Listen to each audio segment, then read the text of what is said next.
রবিল মামা কিছু বলেন আপনি এটি আপনি খিচুড়ির মুখ দেখাচ্ছেন না কপাল দিয়ে কোনটা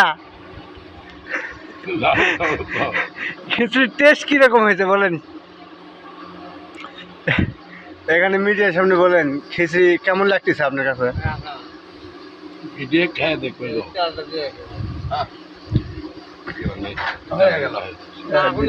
দিচ্ছি দিচ্ছি না আপনি খিচুড়ি যে খাচ্ছেন আপনি আপনি টেস্ট কিরকম লাগতেছে সেটা বলেন আপনি বলেন কিছু বলেন মিডিয়ার সামনে বলেন দেখেন এটা হলো খাতকের মনে করেন যে অ্যাসিস্ট্যান্ট এই যে খাতক এই খাতকের অ্যাসিস্ট্যান্ট এটা এমন করেন যে পাশে সবসময় পাশে থাকে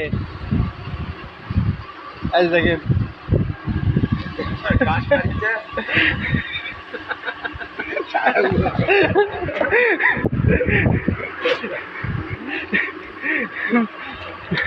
গামলাটার ভিডিও